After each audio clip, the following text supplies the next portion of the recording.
안녕하십니까. 저는 오늘 토론회 사회를 맡은 김희상 의원실 심태현 선임비서관입니다.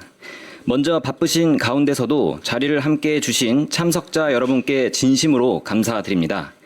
이어서 오늘 토론회 내빈을 소개해 드리겠습니다. 한 분 한 분 소개해 드릴 때마다 큰 박수로 환영해 주시길 바랍니다. 먼저 오늘 토론회를 주최해 주신 국민의힘 노동위원장 김희상 국회의원님입니다. 이어서 오늘 토론회 개최를 축하해 주시기 위해 귀한 걸음을 해주신 분들을 소개해 올리겠습니다. 먼저 정점식 국민의힘 원내대표님 참석해 주셨습니다.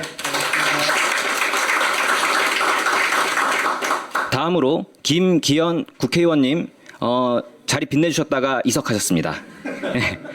다음으로 김승수 원내수석님 참석해 주셨습니다. 다음으로 이상휘 국회의원님 참석해 주셨습니다. 다음으로 김대식 국회의원님 참석해 주셨습니다. 다음으로 김태규 국회의원님 참석해 주셨습니다. 마지막으로 조지연 국회의원님 참석해 주셨습니다. 오늘 토론회에서 고견을 나눠주실 좌장, 발제자, 토론자를 소개해드리겠습니다. 오늘 토론회의 좌장을 맡아주실 한국기술교육대학교 이우영 명예교수님 오셨습니다. 이어서 오늘 토론회의 발제를 맡아주실 서울대학교 김대일 교수님 오셨습니다. 경영계 측 토론을 맡아주실 한국경총 최문석 청년 ESG 팀장님 오셨습니다. 현장 산업계의 애로사항을 살펴봐 주실 중소벤처기업연구원 황경진 연구위원님 오셨습니다. 청년과 노동계 측 토론을 맡아주실 올바른노조 송시영 위원장님 오셨습니다. 정부 측 토론을 맡아주실 고용노동부 최윤미 청년고용기획과장님 오셨습니다. 그 토론회 중간에 그 국회의원님 한 분이 또 참석해 주셔서 소개해 드리겠습니다. 김은혜 국회의원님 오셨습니다. 그럼 주요 내빈 소개를 모두 마치고 개회사와 축사를 듣는 시간을 가지도록 하겠습니다. 먼저 오늘 토론회를 주최해 주신 김희상 의원님의 개회사가 있겠습니다.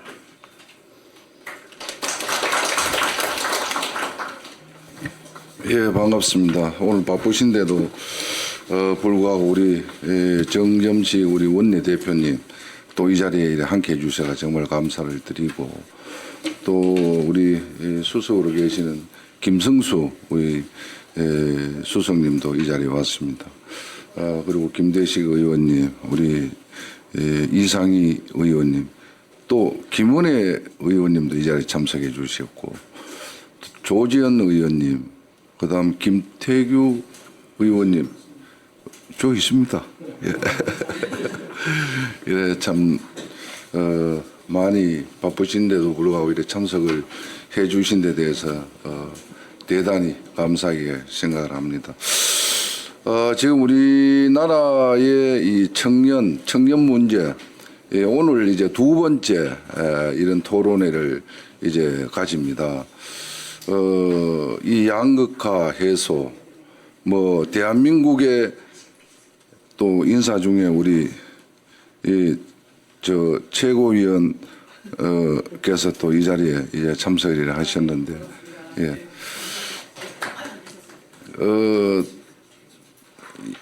이 양극화가 원체 심하다 보니까 이 중산층이 전부 다 무너져 버리고 없습니다. 그래서 또한 처음 직장이 굉장히 이제 중요하고, 그 처음 직장에서 뭐 실제로 대기업에 들어가면은 뭐 중소기업에 생애 뭐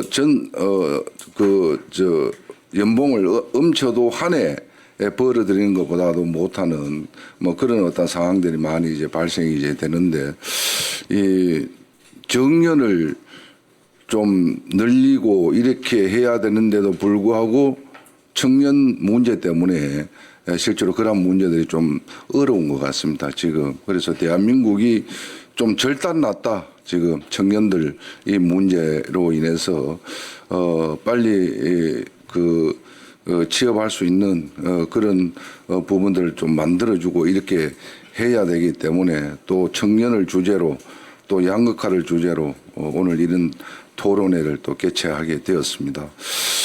안녕하십니까. 국회 기후에너지환경노동위원회 국민의힘 김이상 의원입니다.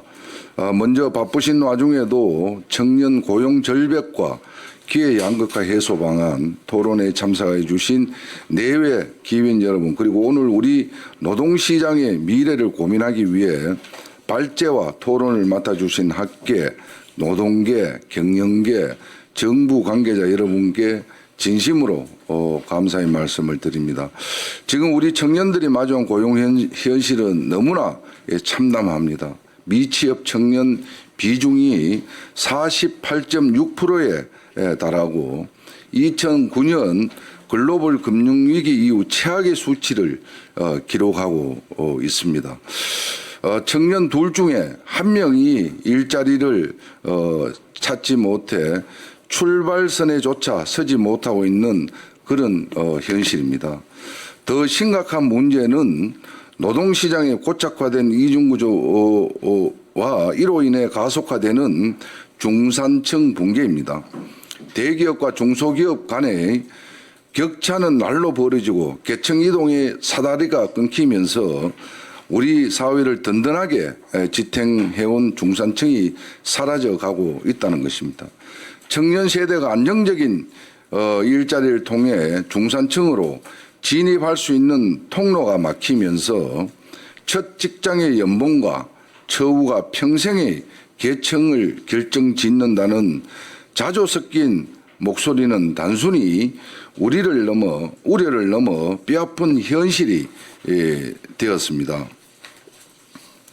이제는 단기 재정 투입이나 일회성 청년 일자리 대책의 한계를 분명히 인정해야 할 때라고 봅니다.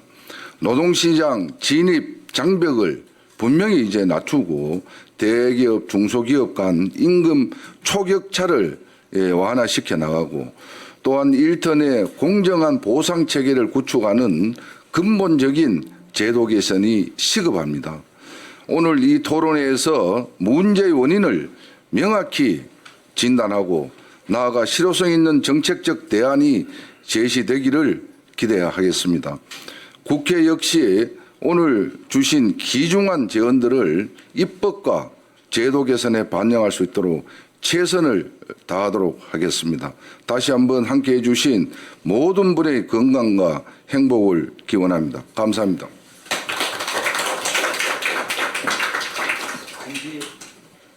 잠시 안내 말씀드리겠습니다. 행사와 중 국민의힘 양양자 최고위원님 참석해 주셨습니다.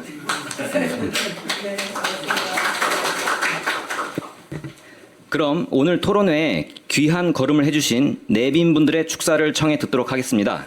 먼저 국민의힘 정점식 원내대표님의 축사를 청해 듣겠습니다. 예, 반갑습니다.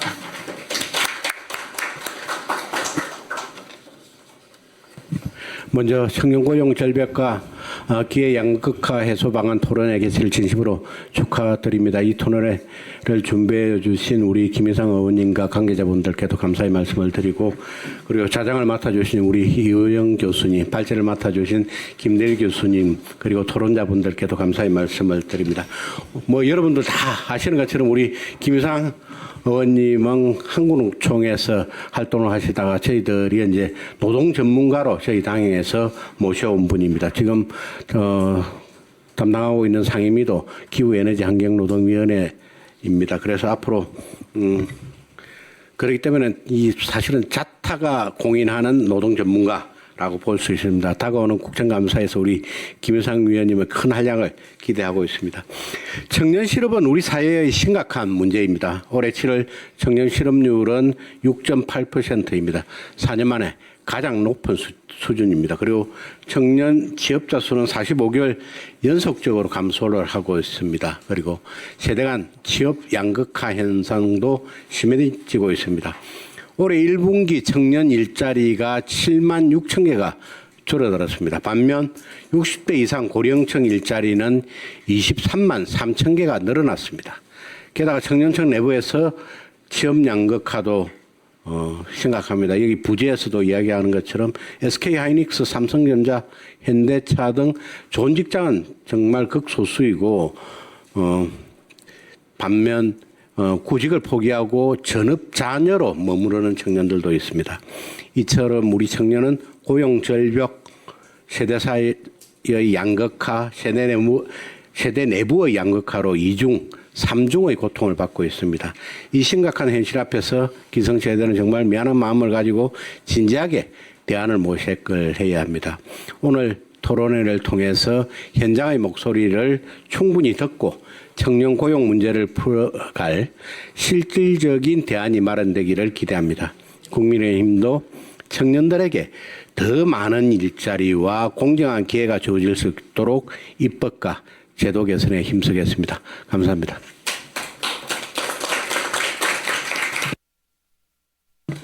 이어서 김승수 원내 수석님의 축사를 청해 듣도록 하겠습니다. 네, 알겠습니다. 네. 그럼 이어서 국민의힘 양양자 최고위원님의 축사를 청해 듣도록 하겠습니다. 네. 예, 방금 소개받은 국민의힘 최고위원 그리고 반도체 AI 첨단산업 특위위원장 양양자입니다. 오늘 아침에도 저는 지인으로부터 자녀분 취업 청탁을 받고 왔습니다. 매일매일 저한테 요청을 정말 많이 해옵니다. 가슴이 너무 아픕니다. 청년은 불안하고 중년은 불행하고 노년은 불우하다라는 우리 대한민국. 근데 청년이 불안하지 않아야 중년도 노년도 불행하지 않고 불우하지 않겠다는 생각을 해봅니다. 저는 오늘 이 토론회에서 정말 배우려고 왔습니다. 또, 상황도 파악을 제대로 해야 되겠고, 그런데 우리가 조금 더 나아가서 준비해야 될 상황이 노동의 부재의 시대를 어떻게 준비할 것인가, 이것에 대한 토론도 좀 해야 될 것 같습니다. 첨단 산업으로 모든 산업이 패러다임이 이동을 하고 있는데 일자리는 점점 줄어들고 기회도 없어지고 양극화도 심해지고 이런 상황이 더 가다 보면 이제 노동이 없어지는 거죠. 그런 사회를 미리 준비하고 대비하는 것이 또 우리 당이 해야 될 역할이 아닌가 싶습니다. 그래서 원내대표님도 특별히 오신 것 같은데요. 네, 우리 지도부에서도 열심히 도와서 국민의힘이 그런 문제점을 미리 파악하고 해결하는데 조금이나마 도움을 드리고 싶어서 또 공부하고 싶어서 왔습니다. 감사합니다. 네, 이어서 그럼 다시 한번 김승수 원내 수석님의 축사를 그래도 한번 알겠습니다. 그러면은 이어서 김은혜 의원님의 축사를 청해 듣도록 하겠습니다. 귀한 말씀 부탁드립니다.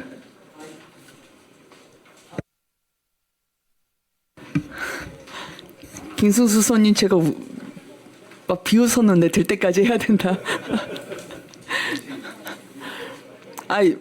오랜 그 김희상 의원님의 노동계에서의 헌신과 노고가 있었기 때문에 의심치 않고 대안을 제시해 줄 수 있는 지혜의 마당일 것 같아서 지나가다가 문득 들어왔습니다. 그래서 청년들의 요즘 기회 격차가 자산 격차로 확대되고 있는데 오랜 노동시장의 이중 구조로 타파할 수 있는 노동계약이 오늘 이 자리를 통해서 다시 한번 새 움을 튈 수 있기를 기대하면서 전적으로 응원하고 지지하겠습니다. 감사합니다. 고맙습니다.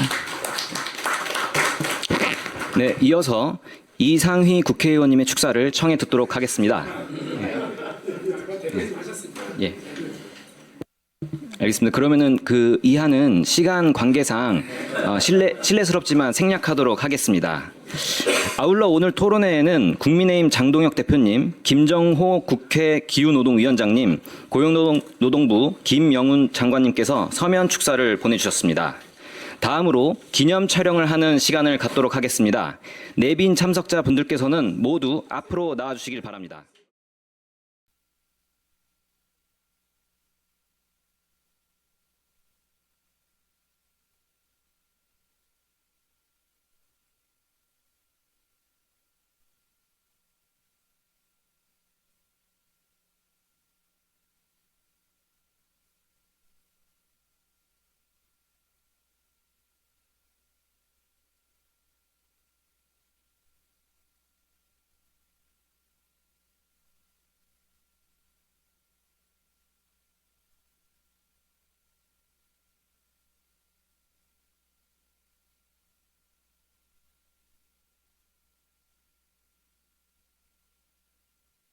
모두 고생하셨습니다. 그럼 이제 본격적인 토론에 앞서 잠시 장례를 정리하도록 하겠습니다.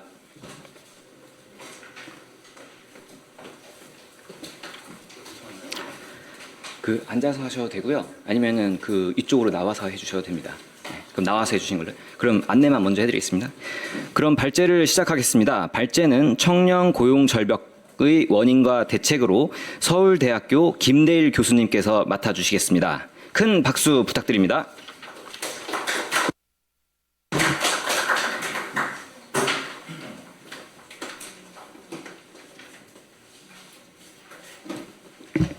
네, 제가 굳이 서서 하겠다고 말씀드렸습니다. 왜냐하면 맨날 서서 강의를 하기 때문에 그게 훨씬 편해서요. 사실 좀 결론부터 말씀드리면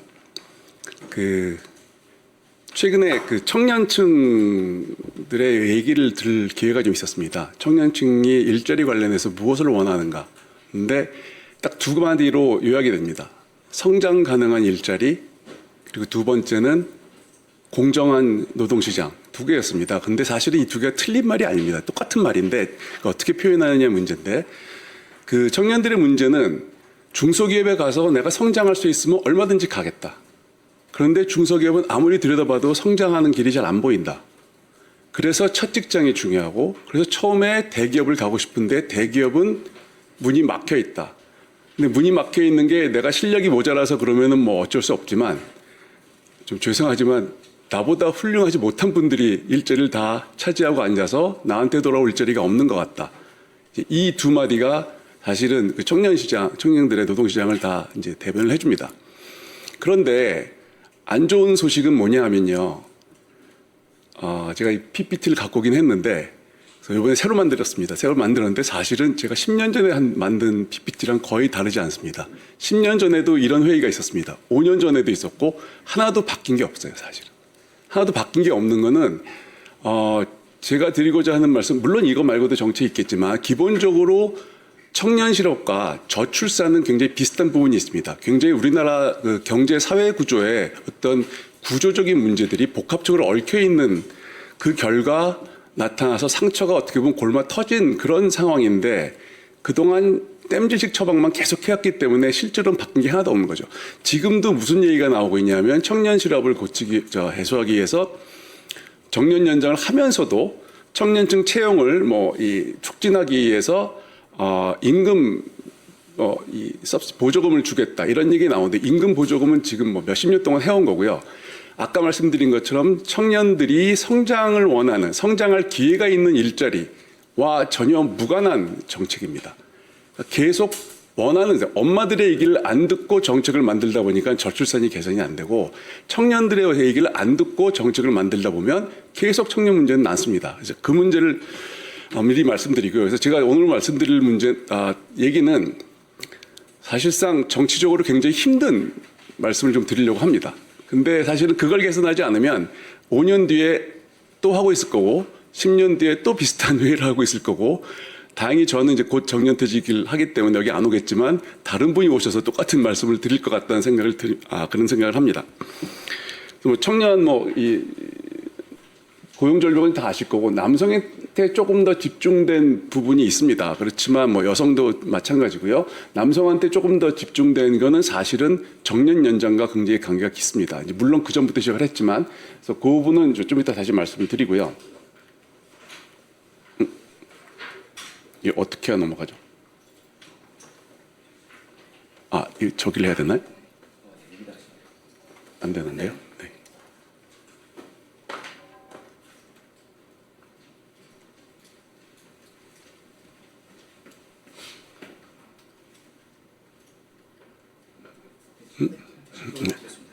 네. 그래서 일단 큰 말씀을 드리면, 기본적으로 노동 수요는 감소하고 있습니다. 감소하고 있는 이유는 성장이 둔화된 것도 있고, 자동화, AI 이런 것들도 있고요. 근데 이제 전체적으로 노동 수요가 감소한 것이 모든 근로자들한테 좀 공평하다고 하면 좀 이상하지만 비슷하게 부담이 나눠지는 것이 아니라, 청년층 신규 채용되는 청년층한테 집중이 되고 있다는 거고요. 그 집중이 되는 이유는 기존 근로자들의 기득권 보호가 결과적으로 내부자 외부자 문제를 일으켜서 청년층한테 집중이 되고 있다, 이런 말씀을 드리고요.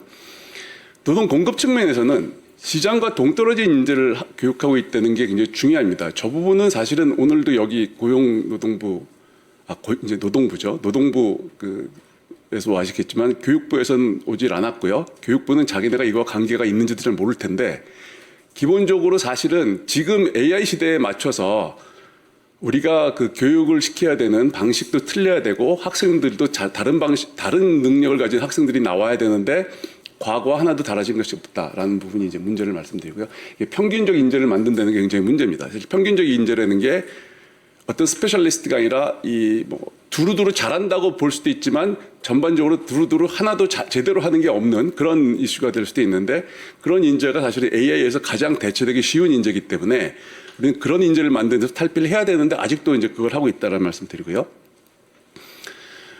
성장이 둔화된 건 여러 가지 이유가 있습니다. 기본적으로 어른이 되면 성장판이 닫히듯이 우리가 성장을 많이 했기 때문에 이미 선진국 비슷하게 올라와 있기 때문에 더 이상 빠른 속도로 10%씩 성장하고 이런 건 불가능해지는 건 알겠지만 그럼에도 불구하고 그게 성장률이 마이너스가 될 정도로 지금 우리가 예측을 하고 있다는 자체는 좀 문제가 됩니다. 그런데 이 성장이 안 되는 이유는 이제 투자가 안 되고 물론 이제 무슨 먹거리를 찾아야 된다 이런 말씀 많이 들어보셨을 겁니다. 그것도 맞는데 먹거리는 사실 정부가 찾을 일은 아니고요. 그거는 기업들이 알아서 찾아가는 건데 똑같은 먹거리도 노동시장이 경직적이면 먹거리로 안 보입니다. 이게 투자라는 건 해서 얼마큼 성과를 얻을 수 있나요? 얼마큼 이윤을 보을 수 있냐는 건데 노동시장이 경직적이면 투자를 했을 때 그만큼 예상되는 이윤은 낮습니다.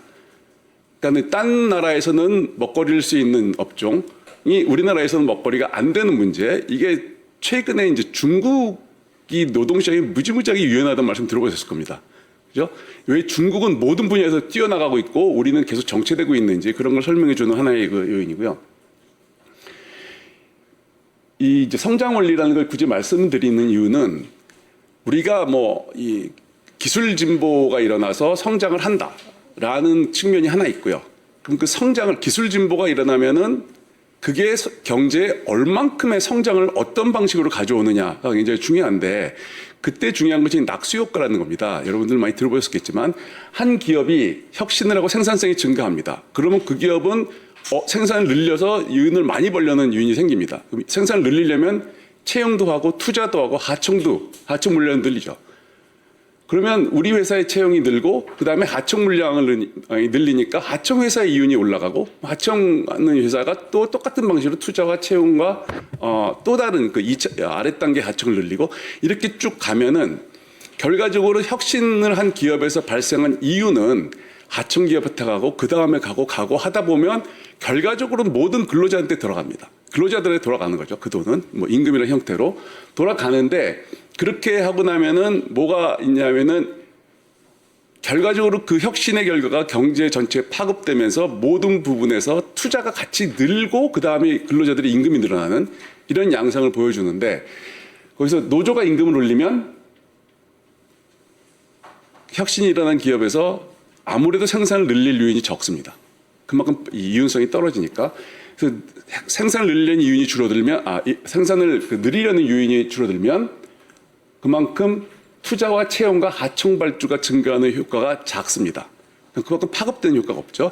예를 들어서 삼성전자처럼 예를 들어서 영업이익의 10%, 20% 하이닉스처럼 이렇게 얘기가 나왔는데 영업이익 전체를 근로자한테 줘봤다고 해보죠. 전체를 근로자들은 들어가면 뭐냐면은 근로자들은 임금이 굉장히 올라가고 좋습니다. 그렇지만 말씀드린 투자와 채용이 늘고 하청의 발주가 증가하는 효과는 하나도 발생하지 않습니다. 그러면 그냥 삼성전자 근로자들만의 잔치로 딱 끝나는 거죠. 그렇게 되면 이제 성장이 삼성이나 이런 데서 하이닉스 같은 데서 혁신을 해갖고 굉장히 많은 이윤을 냈는데 그건 그들만의 잔치로 끝나고 성장은 거기서 딱 멈춥니다. 이게 퍼져나가면서 전체 경제로 퍼져야 되는데 그 메커니즘이 이제 낙수 효과인데 낙수 효과가 사라지기 시작한 거는 그 노동조합의 이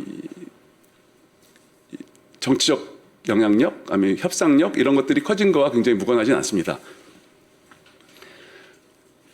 이건 동반성장 얘기인데 중요하진 않은데 동반성장을 이제 이렇게 앞에 혁신이 뛰어나가는 사람들을 뒤에서 쫓아올 수 있는 그런 낙수 효과를 발생시킬 거냐 아니면 얘네들을 못 뛰어나가게 할 거냐 이제 두 가지 문제가 있는데 이제 좀 왜곡된 문제가 있죠. 그래서 그 우리나라에서 대기업을 주로 이제 좀 규제를 하고 중소기업을 많이 키워주려는 그런 노력을 많이 하는데 정부가 사실은 그게 우리나라의 중소기업 발전을 잡고 있고 우리나라의 대기업의 뛰어나가는 걸 막고 있어서 어떻게 보면 성장의 정치는 또 하나의 원인이기도 합니다. 이제 그건 좀 다른 얘기니까 넘어가고요. 성장이 정체되는 이유는 포퓰리즘에서 왜곡된 동반 성장률이 조금 아까 말씀드린 거고 노동시장의 이중 구조, 낙수 효과가 억제됩니다. 똑같은 혁신인데 어떤 나라에서는 경제 전체로 퍼져서 경제 전체 골고루 성장을 하고 어떤 나라에서는 그들만의 전체로 끝나고 뭐 이런 식이고요. 그리고 여러 가지 규제를 해서 노동 비용이 상승을 하면 특히 이제 경직적인 고용 보호 이런 것들이 임금 체계도 그렇고요. 주 52시간인데 기본적으로 노동 비용을 높이면 기업들의 채산성은 줄어듭니다. 기업들의 채산성은 줄어들면 성장, 투자도 줄이고 당연히 고용도 줄입니다. 뭐 어쩔 수가 없죠. 그러니까 비용을 높게 해서 뭔가 더 좋은 결과를 바라긴 되게 어렵습니다. 최대한 비용을 낮춰주는 게 중요한 거고요. 그다음에 이제 교육이 잘못돼 있다 뭐 이런 말씀이고요. 그리고 제가 이제 출신 학교가 그래서 그렇지 뭐 어쩔 수 없지만 그 정보가 비대해지면 정보가 비대해진다는 그만큼 쓰는 돈이 많다는 얘기입니다.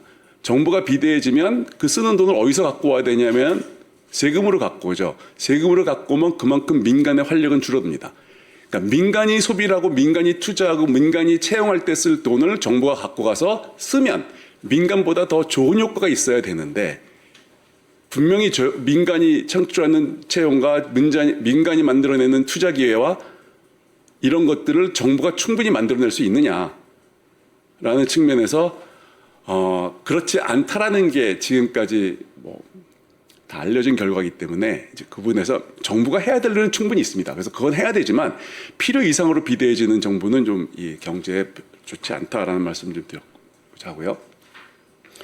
이 내부자 외부자 결과적으로 이제 오늘 말씀드리고자 하는 것은 아까 이 노동 수요 자체가 줄고 있는데 그게 비대칭적으로 청년층한테 집중되고 있다라는 말씀을 드렸는데 그걸 말씀드리려고 하는데요. 정년연장 잘 아시죠? 정년연장 2013년도 입법에서 2016년부터 대기업도 시작을 했습니다. 그래서 대기업에서 그 정년연장으로 인해서 일자리가 하나 늘어나면 고령층 일자리 56세에서 60세죠. 그 고용층 56세, 60세 전일제 상용직 1명이 증가하면 청년층 일자리는 1.14개, 1개 이상 없어졌습니다. 여러 가지 이유 때문에 그게 1개 이상 없어질 수밖에 없는데 기본적으로 나이 드신 분한테 가는 월급은 청년층보다 훨씬 높습니다. 일단 돈의 문제도 있고 그리고 이 비용 증가, 이 정년을 증가시킨다는 것이 그 기업이 원해서 증가한 것이 아니라 그리고 특히 임금은 고정된 상태에서 그래서 비용이 좀 늘기 때문에 그것 때문에 전반적인 이제 채용수가 줄어드는 그런 효과도 있고요. 그래서 그 지금도 정년 연장 얘기가 계속 나오고 있죠. 정년 연장 나오고 있고 이번에 이제 65세까지 뭐 단계적으로 늘려가는 얘기가 나오고 있는데 그런 정책을 만드실 때 그 항상 나오는 얘기가 청년층 일자리가 없어진다고 하니까 이제 청년층 채용 정책, 청년층을 공기업에서 채용하겠다 뭐 여러 가지 그 대안들이 나옵니다. 제일 중요한 건 대기업, 뭐 우리가 보통 정년 연장을 하면 사실 대기업 얘기입니다. 중소기업은 정년이 없는 데도 많고 근로자가 없어서 60세 이상, 뭐 65세 정년 없이 계속 가는 날 많습니다. 그래서 대기업한테 가서 25살짜리 청년을 채용하시는 게 좋으세요? 55세, 60세의 근로자를 계속 같이 가는 게 좋으세요? 라고 물어본다면 나올 답은 뭐 어떻게 보면 뻔하죠. 뻔한데 굳이 그걸 하는 이유는 결과적으로 우리나라 국민연금 시스템에서의 어떤 그 소득 크레바스 때문에 그걸 메꾸겠다는 명분으로 시작을 했는데 그것도 좋습니다. 뭐 그것도 문제가 되니까 메꾸겠다 시작을 하면 그 부분을 반드시 청년층한테 피해를 줘가면서 하느냐. 사실은 지금까지 이 정년연장이 하는 정년연장 얘기에 대해서 그 퇴직 후 재고용 얘기가 굉장히 많이 나왔습니다 이미. 그 퇴직 후 재고용은 소득 크레바스를 없애면서도 그 청년층의 일자리를 잠식하는 효과를 최소화할 수 있는 방법인데 그거는 지금 의제에서 제외되고 있죠. 배제되고 있는데요. 배제되면 배제될수록 물론 배제된 이유가 뭔지는 뭐 잘 모르겠지만 배제되면 배제될수록 그리고 정년 연장 2013년과 같은 과거 경우와 같은 어떤 임금의 조정 없이 그냥 정년만 연장하는 이거는 또 다른 청년층 고용 절벽을 가져올 우려가 굉장히 높다라는 거예요. 근로자를 보호하는 것이 왜 문제가 되냐면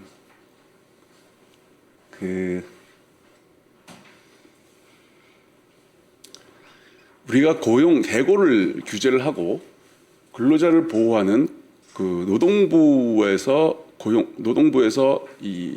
하는 건 아니겠지만 노동법에서의 근로자 보호는 상당히 강하게 잘 돼 있습니다. 근데 그 법이 누구를 보호하는 건가 생각을 해보실 필요가 있습니다.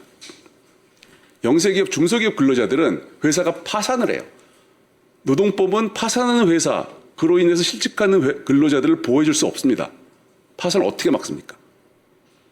그래서 원래 근로자 보호는 그렇게 파산해서 나온 근로자들을 어떻게 고용보험으로 소득을 보장해주고 어떻게 빨리 취업을 시키고 전직을 하고 이 부분이 이제 포커스가 맞춰져야 되는데 우리는 해고 규제가 어떻게 보면 굉장히 강한 이 근로자 보호법인데 해고 규제의 수혜자들은 사실은 대기업 근로자들입니다.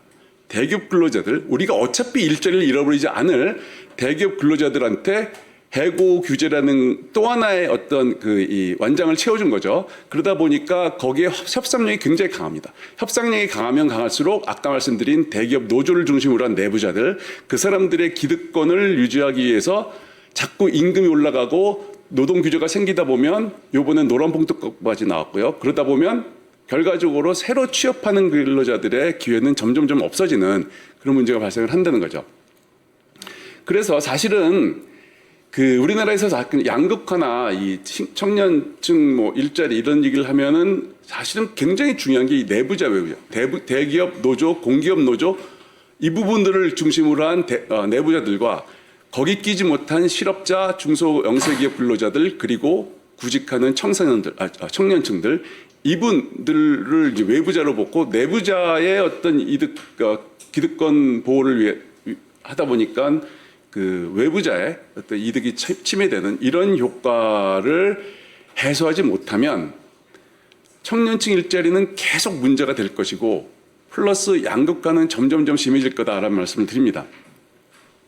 실제로 저 대기업가 밑에 빨간 선은 뭐냐면은 10인가 29인 사업체와 100인부터 299인까지 보통 중견 업체라고 하는 그 근로자들의 임금 격차입니다. 로고를 씌웠기 때문에 숫자 왼쪽에 보이는 숫자는 좀 해석하기 어려우시겠지만 그게 중요한 건 아니고요. 일단 빨간 선은 거의 플랫하게 이제 그동안 변화가 별로 없습니다. 그런데 파란색은 그 100인부터 299인까지의 업체들 대비 500인 이상 사업체 근로자들의 임금입니다. 그건 계속 증가하고 있죠. 여러분들 우리나라에서 중소기업을 보호한다는 정책 굉장히 많이 나왔습니다. 대기업을 보호하겠다는 정책 없었어요. 대기업을 규제하고 중소기업을 보호하자. 그걸 한 3, 40년 써온 결과 3, 40년 동안 중소기업, 대기업의 임금 격차는 벌어졌습니다.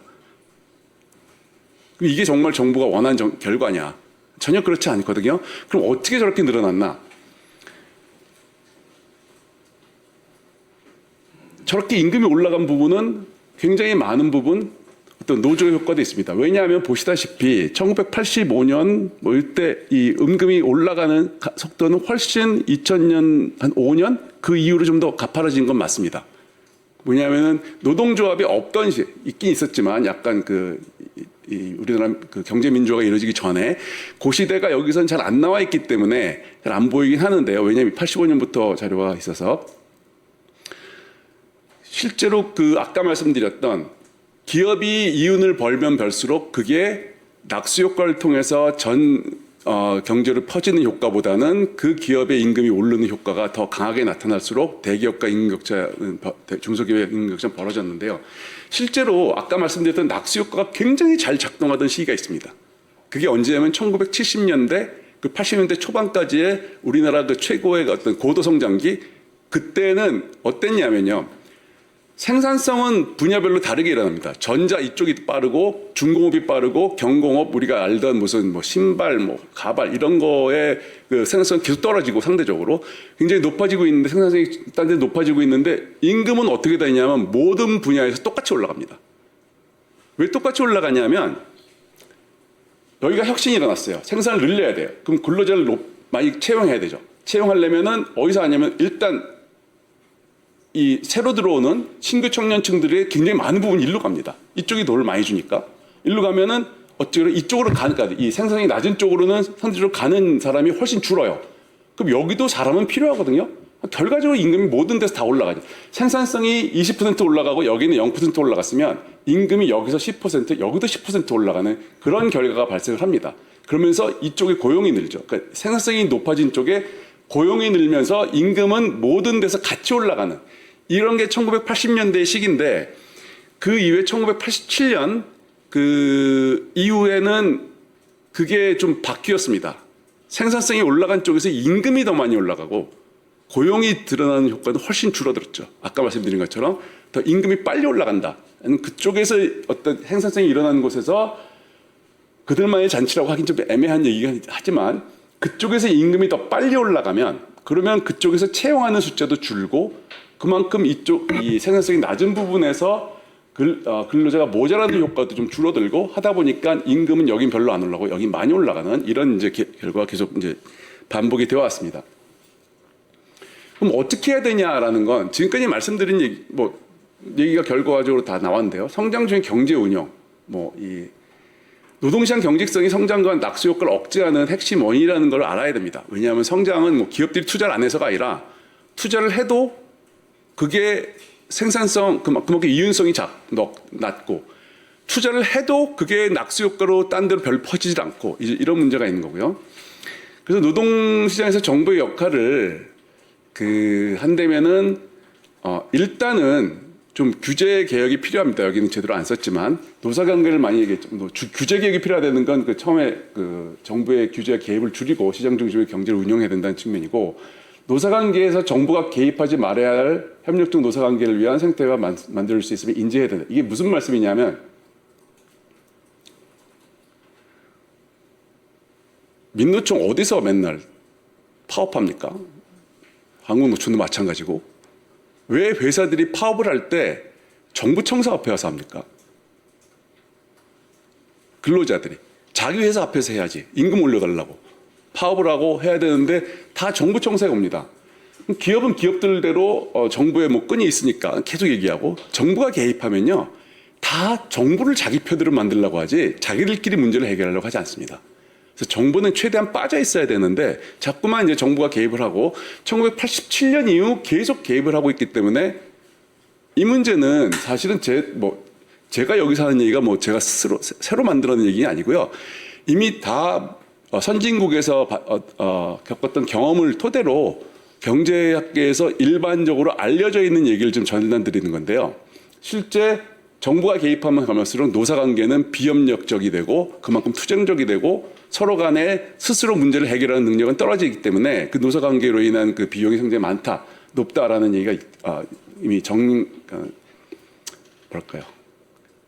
잘 정립이 돼 있고요.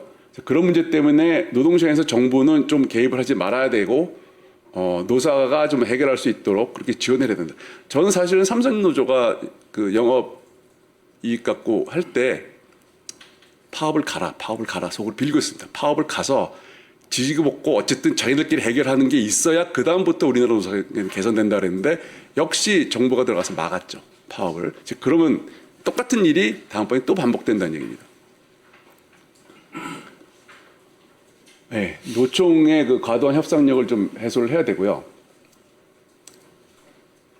구직 청년층 이익을 보호하는 것은 기본적으로 사후적 보호 체계가 중요하고 고용 및 임금은 경직적이 아니라 유연성을 제고해야 되고 아까 말씀드린 것처럼 실직한 사람들을 보호, 그 사람들이 재취업하고 이런 쪽으로 좀 만들어져야 된다는 얘기고요.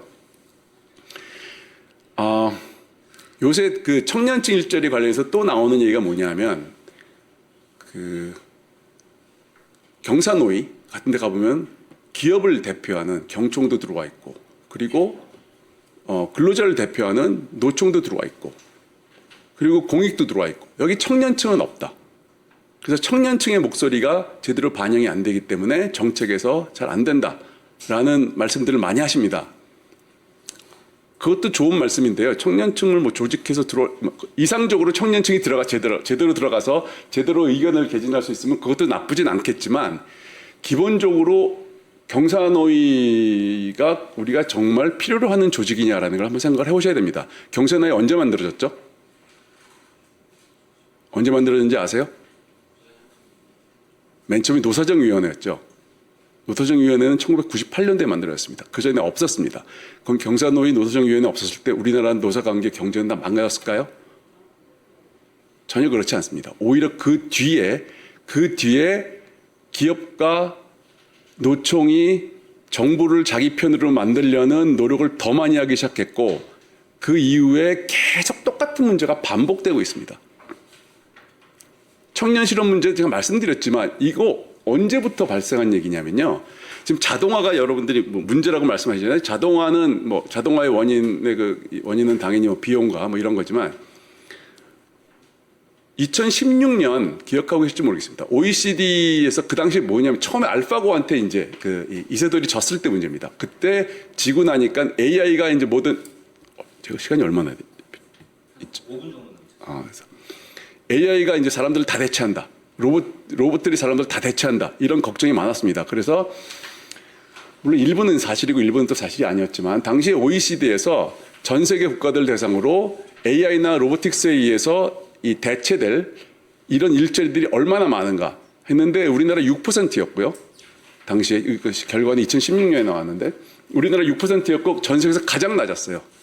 AI나 로보틱스에서 대체될 일자리가 가장 적은 나라였습니다. 이유는 무엇일까요? 이미 다 대체가 되어 있었습니다. 우리는. 워낙 그전부터 이 임금 문제가 있고 노동비용 문제가 있었기 때문에 굉장히 빠르게 대체가 되어 왔어요. 그러니까 이게 그러면 그런 식으로 로보틱스를 통해서 사람들을 대체한다. 그럼 기업들이 그 일을 하던 근로자들을 해고하고 로봇 투자를 했을까요? 아니에요. 그냥 해고 못하게 돼 있으니까 그냥 내버려 두는 거죠. 그래서 자연적으로 이 정년퇴직할 날짜만 기다리면서 계속 그 어트리션이라고 하는데 그렇게 하면서 어떻게 하냐면 신규는 채용을 안 하는 걸로 그렇게 버텨왔죠. 그러니까 신규 채용을 왜 안 하냐?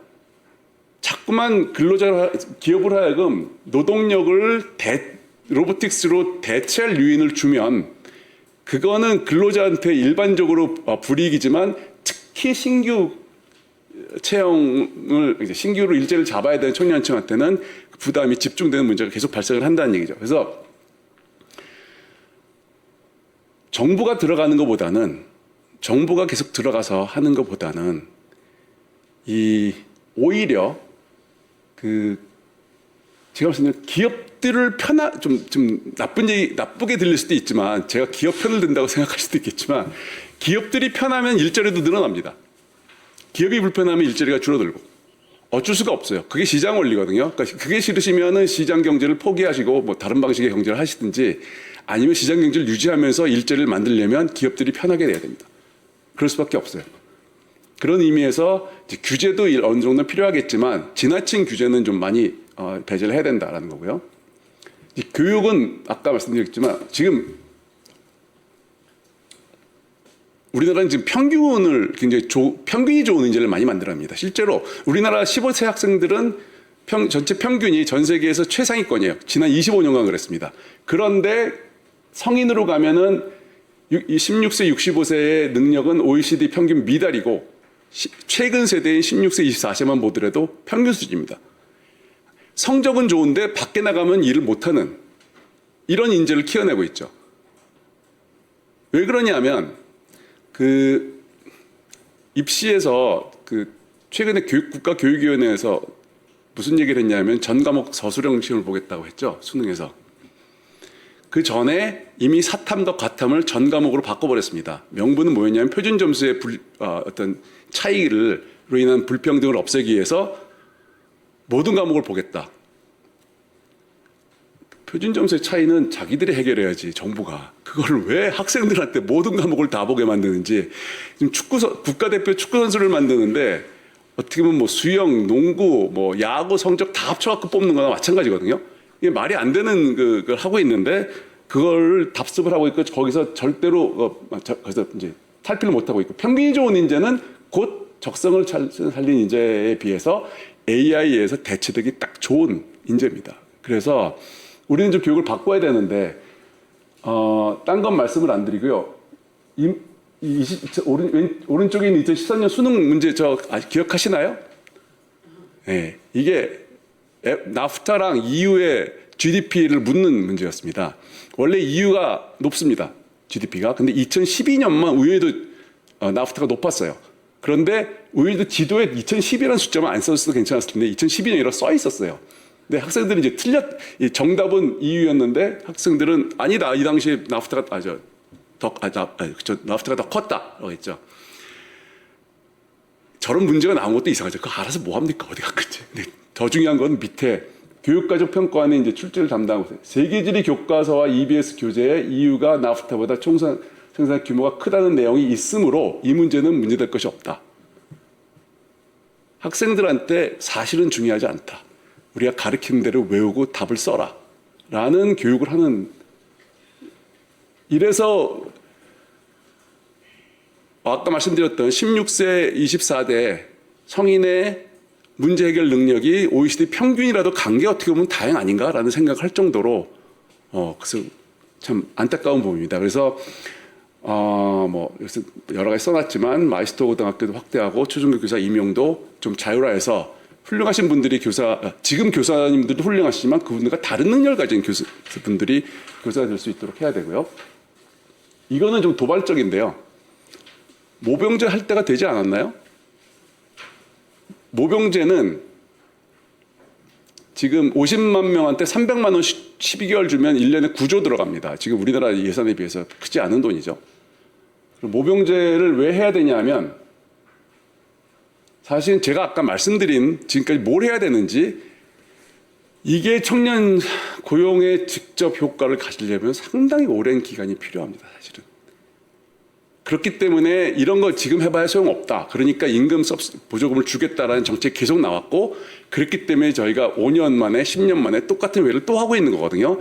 그러니까 5년 뒤 10년 뒤를 바라본다면 이런 회를 하지 근본적인 대책을 해야 되는데 어쨌든 지금 당장의 문제도 좀 중요합니다. 그래서 임금 보조금도 뭐 얼마큼은 써야 되겠고 그리고 모병제도 단계적으로 조금씩 늘어가는 게 필요한데 돈도 많이 안 들고 어차피 우리나라 군대 현대화해야 되기 때문에 군대를 현대화하는 과정에서는 모병제가 교육기관으로도 작용할 수 있습니다. 사실은. 그래서 근로자들을 교육을 시키고 실제로 정 안 되면 구급 공무원으로 입직 경로로 사용할 수도 있고 물론 이제 모병제로 이제 뭐 5년, 10년 이런 것도 한 번쯤은 이게 왜 중요하냐면요. 청년들의 선택의 폭을 넓혀주는 겁니다. 지금 청년들은 대기업에 가고 싶은데 열려있는 거는 집에서 쉬었음 아니면 중소기업밖에 없습니다. 근데 거기에 하나의 옵션을 더 주는 거죠. 모병제라는 건. 그리고 모병제가 사실은 불평등도 해소하고 그리고 효율적인 인적 자본에 도움이 됩니다. 그래서 위화감 논리는 그만하고 실제로 청년층한테 선택의 폭을 넓혀서 도움이 될 수 있는 그런 가능성이 있는 모병제를 모색해보는 것도 지금은 시점이 된 것 같다라는 말씀을 드립니다. 네, 이상으로 발표 마치겠습니다. 고맙습니다.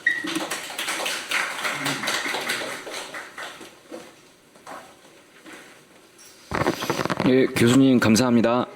그 다음은 종합토론 시간입니다. 이제부터는 좌장이신 한국기술교육대학교 이우영 명예교수님께 마이크를 넘겨드려 토론과 질의응답을 진행하도록 하겠습니다.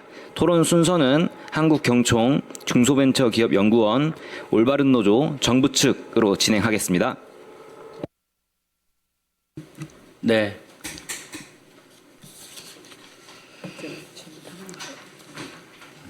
네네. 네, 바쁘신 가운데 이렇게 오늘 이 자리에 함께 해주신 여러분께 감사드립니다. 오늘 좌장을 맡은 한국기술교육대학교 이우영입니다. 굉장히 무거운 주제인데요. 김대일 교수님께서 여러 가지 고민을 많이 하신 발제를 해주셨습니다. 서두에 김대일 교수님께서 발표하실 때 이 발제한 내용이 10년 전, 15년 전 발표했던 내용에서 크게 많이 PPT 자료가 변화하지 않았다라는 말씀을 해주셨는데 맞습니다. 공감합니다. 저도 한 20년 이상 청년 고용에 관련된 여러 가지를 고민을 많이 해왔는데요. 항상 해소되지 않는 그 사이에 청년 고용에 관련된 정책은 우리 최은미 과장님도 계시지만 수백 개가 누더기처럼 엉켜 있습니다. 사실은 정부 바뀔 때마다 유사한 게 같은 이름으로 뭐 비슷한 이름으로 바뀌어서 탄생하면서 왔고요. 예, 그러면서 조금씩 진전은 해왔다고 보는데 제가 보는 관점에서는 근데 15년, 20년과 PPT는 내용은 큰 틀에서 바뀌지 않은 것 같긴 하지만 지금은 굉장히 큰 위기 시대라고 저는 보는 거죠. 예, 노동시장의 일자리 이동의 흐름이 방해하는 요인이 지금까지는 구조적인 문제, 예, 규제와 제도 뭐 이런 측면도 있었지만 더 어려운 게 지금 사실은 AI의 공포, 예, 휴머노이드 로봇의 공포 뭐 이런 것들이 이렇게 있기 때문에 사실은 지금은 그와는 다른 관점에서 우리가 논의가 돼야 된다고 저는 보고 있습니다. 그 부분에 대해서도 발제 중간중간에 제가 또 토론 중간중간에 말씀을 드리도록 하겠습니다. 일단 예, 오늘 토론을 해 주실 분들 이제 계신데요. 첫 번째 토론으로 한국경총의 최문석 그 팀장님께서 해 주시겠습니까? 한 활발한 토론을 위해서 한 6분 이내에 해주시면 너무 짧은가요? 아닙니다. 네, 부탁드리겠습니다. 그리고 그 잠시 중간에 안내 말씀드리면 그 지금 영상 녹화가 마이크 켜진 거에 따라서 자동으로 돌아가면서 녹화가 되거든요. 그래서 발언이 끝나시면은 마이크는 꼭 꺼주시면 감사하겠습니다. 예. 예, 토론문 좀 말씀드리도록 하겠습니다. 경총의 최문석이라고 합니다. 우선은 최근에 잘 아시겠지만 이제 국가 데이터처에서 발표한 지난달 청년 고용률이 이제 44.2%로 나왔는데요. 요거는 이제 24년 5월 이후로 27개월 연속 감소한 수치입니다. 또한 청년 실업률은 전년 동월 대비 1.3%포인트 상승한 그런 상황입니다. 조금 다행이라고 볼 수 있는 거는 이제 쉬었음 청년이 최근 6개월 동안은 전년 동월 대비 감소했다는 점인데요. 그래서 쉬었음 청년 인구가 작년에 한 40만 명 됐었는데 올해는 이제 40만 명 이하로 지난달 같은 경우는 36만 7천 명 이 정도로 나타났습니다. 근데 이거는 이제 마냥 저희가 긍정적으로 보기는 어려운 게 쉬었음 청년 일부가 정부에서 좀 노력을 해서 경제활동 인구로 좀 넘어간 것 같기는 합니다. 그래서 취업 활동이나 이런 것들로 좀 청년들이 넘어가긴 했는데 그로 인해서 이제 실업률은 조금 높아지는 그런 측면이 있지 않나 그렇게 생각이 됩니다. 그러면 이제 청년 고용이 이제 부진한 상황인데 그러면 어떤 원인과 해법을 우리가 좀 찾아야 될 것인가라고 생각을 했을 때 뭐 뉴스에 나오는 기사들을 많이 보셨을 것 같습니다. 크게 이제 저성장이라든지 AI 확산, 그다음에 경력 선호. 최근에는 이제 그 신입 공채보다는 이제 수시 경력 중심으로 이제 채용 트렌드가 바뀌었기 때문에 이런 부분들이 최근 청년들한테 좀 청년 고용에 부정적 영향을 준다라는 말을 많이 합니다. 이 부분들이 다 맞다고 생각을 합니다. 근데 이런 요인들이 우리나라에만 미치는 영향, 우리나라에만 청년들한테 부정적 영향을 주느냐? 사실은 그거는 아니라고 보거든요. 그러니까 전 세계적으로 공통되는 부분입니다. 선진국들이 성장률이 낮아지는 거, 그다음에 AI 확산이 선진국들에 영향을 주는 것들, 그다음에 경력 중심으로 채용하는 거. 사실은 공채 제도가 있는 거는 우리나라하고 일본 정도이고 우리나라가 이제 경력 중심 채용으로 바뀌는 거는 어떻게 보면은 글로벌 채용 트렌드에 좀 맞춰서 가고 있는 거다라고 볼 수가 있을 것 같습니다. 그런 측면에서 봤을 때 외국 주요 선진국들하고 우리나라의 주요 차이점이 뭐냐라고 생각했을 때 저는 이제 우리나라 노동시장 이중 구조가 외국하고 가장 큰 차이가 아닌가. 이제 발제해 주신 교수님께서도 지적해 주신 것처럼 노동시장 이중 구조가 외국하고 우리나라의 가장 큰 차이가 아니냐. 이 부분에서 청년 실업의 어떤 문제와 해법을 좀 찾을 필요가 있지 않겠나 생각을 합니다. OECD에서도 24년에 발표한 한국경제보고서에서 우리나라 노동 경직성이 이중 구조를 심화시키고 청년들의 대기업 진입을 미루거나 지연시키거나 중소기업에서 비정규직으로 직장 생활을 시작하도록 한다고 지적을 하고 있습니다. 이거는 이제 한 해만 있었던 건 아니고 꾸준히 지적을 했던 거고요. 그 결과나 아니면 현상을 보면은 이제 대기업 정규직하고 그 외 부분, 그러니까 중소기업이나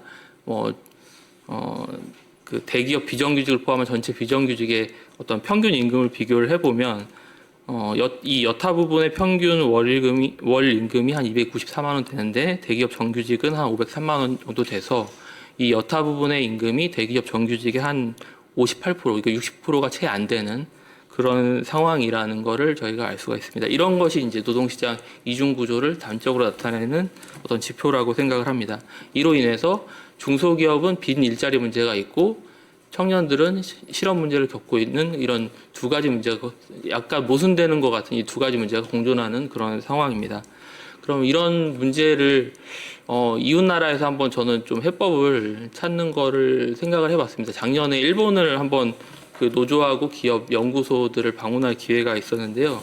거기서 이제 들은 얘기들을 조금 말씀을 드려보면은 일본 같은 경우는 대학생의 90% 이상이 최종학교를 졸업하기 전에 취업을 한다고 합니다. 그래서 일본 같은 경우 이제 내정 제도가 있어서 대학 4학년도 아니고 한 3학년 때부터 취업을 미리 정하게 되는 그런 제도가 있고 특히 이와 같은 배경에는 이제 일본의 고령화와 이에 따른 이제 노동력 부족 문제가 작용을 하고 있다라고 합니다. 그래서 과거에도 대학생들이 졸업하기 전에 취업하는 비중이 한 90 몇 프로 됐었는데 그 수치가 똑같이 90 몇 프로긴 한데 조금 더 늘었다라는 얘기를 지난해 들을 수가 있었습니다. 그리고 이제 또 하나 이제 문화적으로 다른 점은 대학생들이 이제 취업을 하게 되면 한 대략 나이가 만으로 한 22세 정도 되는데 그 정도 되면은 이제 대학 졸업과 동시에 경제적으로 독립을 한다는 거고요. 일본 청년들 같은 경우는 그런 부분이 또 우리나라하고 문화적으로 많은 차이가 있다는 얘기를 들었습니다. 근데 이와 같은 배경을 보면은 그 기업의 이와 같은 그 현상의 기업적 배경을 보면은 기업들의 이제 대졸 초임이 별로 기업 규모별로 크지 않다라는 것을 알 수가 있었습니다. 일본 연구소에서 제가 받은 자료에 따르면 22년 기준이긴 하지만 20세에서 24세 정도 되는 그 연령대의 일본 남성들의 평균 월 임금이 1,000인 이상 대기업 같은 경우에 한 22만 7천 원, 그러니까 우리나라 돈으로 따지면 한 230만 원 안팎이고, 그다음 소기업, 그러니까 100인 이하 같은 경우는 한 21만 3천 원, 그러니까 한 220만 원, 20만 원 정도입니다. 그러니까 대기업하고 중소기업 간의 임금 격차가 월 임금이 한 10만 원, 20만 원 정도밖에 차이가 안 나는 것이었습니다. 이런 이제 노동시장의 어떤 구조적 차이가 일본에서는 청년 실업이 전혀 사회적 문제가 되지 않게 만드는 그런 핵심적인 요인이 되지 않나라는 문제인식을 가지고 있습니다. 그리고 발제문에서도 교수님께서 그와 비슷한 지적을 해주신 걸로 이해가 됩니다. 그래서 저는 이런 문제를 해결하기 위해서는 결국에는 이제 노동시장 이중구조를 좀 완화해야 되는데, 사실은 이 노동시장 이중구조라는 게 어떤 노동법 제도라든지 노조의 교섭력 문제라든지 이런 노동시장 측면의 문제로 기인한다고 보지는 않습니다. 사회의 어떤 다양한 여러 그 동반 성장이라든지 어떤 대중소기업 간의 원화청 문제라든지 그런 그 노동시장 이외의 여러 가지 그 교육 문제라든지 이런 여러 가지 문제들이 복합적으로 나타난 결과가 이제 노동시장 이중 구조라고 생각이 되는데, 이런 문제를 풀기가 상당히 어렵고 굉장히 이해관계가 첨예하게 대립되어 있기 때문에 단기간에 문제를 해결하기가 쉽지 않다. 그래서 그런 문제를 해결하기 위해서 장기적인 플랜을 가지고 가기는 가야 되는데, 우선은 그 청년 실업 문제가 단기적으로 즉각 우리가 어떤 효과를 내야 되는 그런 상황이기 때문에 그런 것들을 해결하기 위해서 저는 우선적으로 규제 완화, 기업들이 창업하고 신사업을 기존 기득권을 누르고 새로운 어떤 기업들이 진출할 수 있는 그런 규제 완화가 우선적으로 좀 필요하지 않나라는 생각입니다. 그래서 그런 그 신사업, 외국에서는 할 수 있지만 우리나라에서는 할 수 없는 그런 그 규제나 이런 것들을 철폐를 해서 그런 기업들이 많이 늘어나고 새로운 사업이 많이 늘어나야 우리 청년들이 갈 수 있는 일자리들이 많이 늘어나서 결국에 이 청년 실업이 어느 정도 좀 해소될 수 있지 않나라는 게 이제 제 생각입니다. 여기까지 말씀드리도록 하겠습니다. 예, 감사합니다. 시간을 조금 더 함축적으로 좀 썼으면 좋겠고요. 예, 발제하실 때 조금 시간을 잘 좀 타이트하게 지켜주시면 감사하겠습니다. 다음에 우리 황경진 연구위원님. 네, 반갑습니다. 중소벤처기업연구원 황경진입니다. 저 이렇게 의미 있는 자리에 초대해 주셔서 감사드리고요. 그다음에 김대일 교수님 발제문 감사드립니다. 교수님께서 발제문에서 밝혔듯이 우리나라의 청년 고용 상황은 매우 엄중한 상황입니다. 여러 통계에서 보셨던 것처럼 청년 취업자와 그다음에 경제 활동 참가율이 함께 하락하고 있고 아예 취업 준비를 중단하거나 그다음에 노동력 시장 밖에서 이제 시없음 상태에 있는 청년들의 숫자도 계속 증가를 하고 있습니다. 청년 고용 문제가 단순히 경기의 병정에 따른 일시적인 현상이 아니라 우리 경제의 미래 성장 기반을 악화시킬 수 있는 구조적 문제로 전환하고 있다는 것을 의미한다고 할 수 있고요.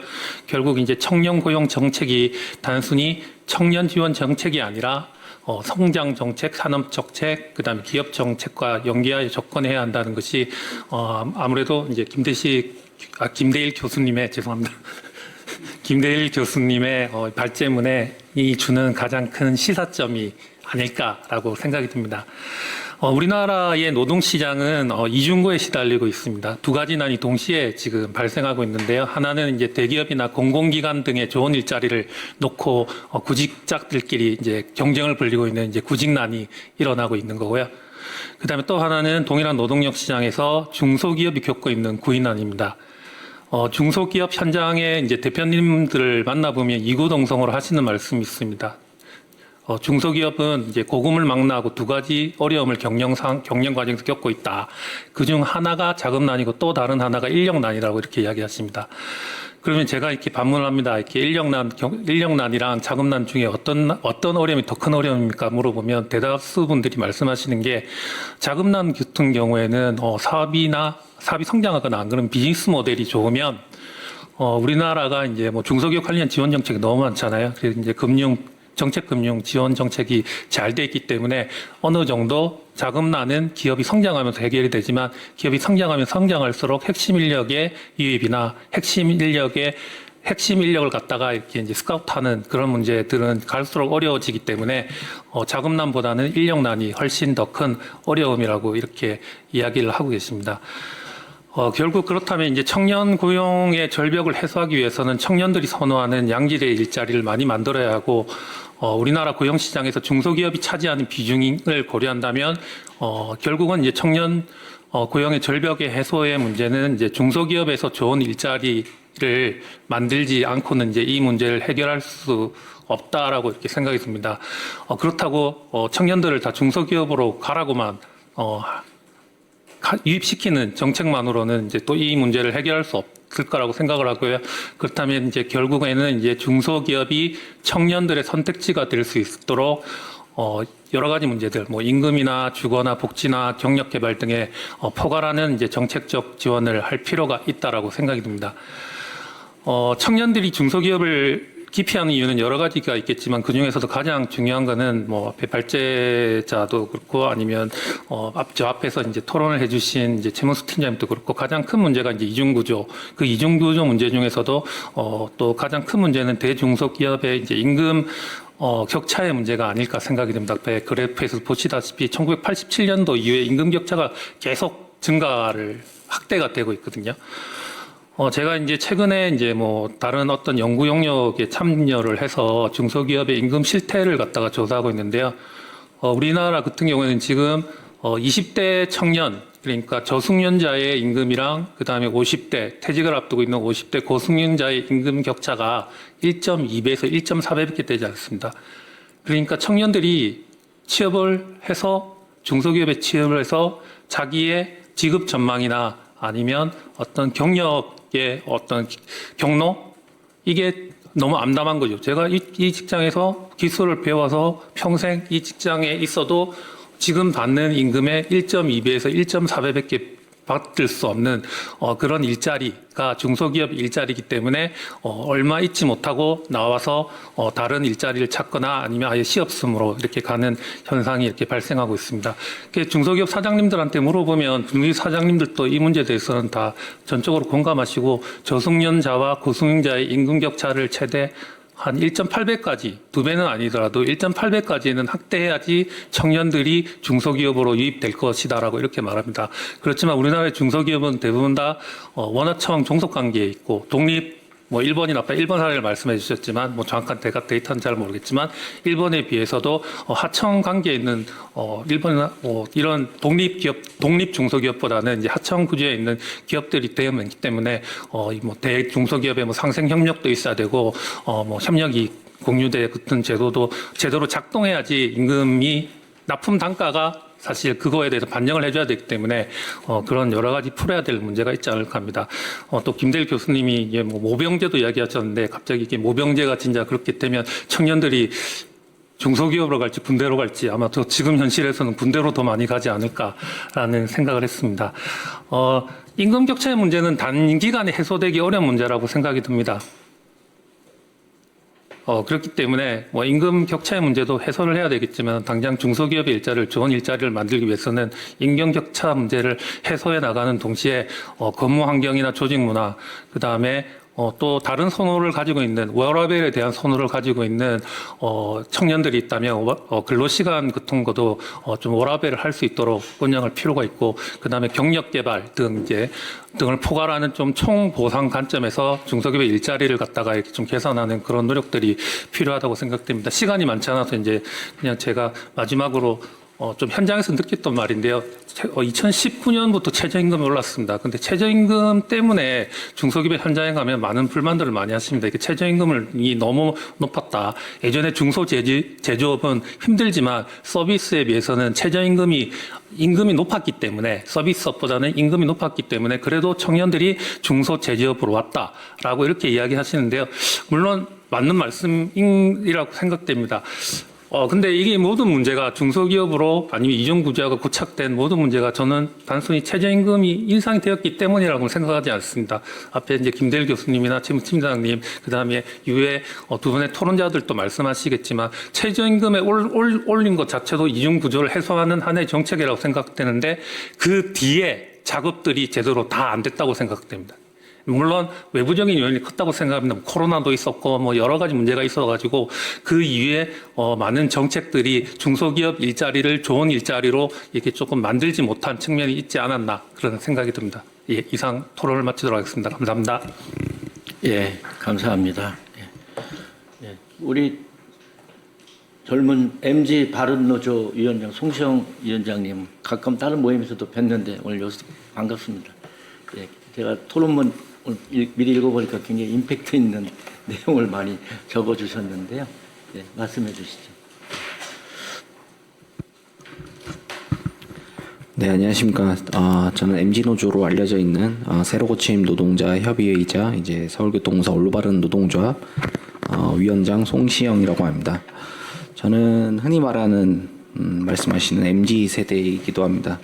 92년생이자 시험을 치르고 회사에 들어와 8년째 일하고 있으며 지난해 결혼해서 이제 막 새로운 가정을 꾸리고 내 집 마련과 다가올 미래를 위해 치열하게 고민하고 있는 대한민국 평범한 청년이기도 합니다. 그렇기에 오늘 저는 벼랑 끝에 내몰린 청년 세대의 참담한 현실을 증언하고 기득권과 모순에 갇혀 길을 잃은 우리 노동정책의 뼈아픈 민낯을 고발하기 위해 이 자리에 섰습니다.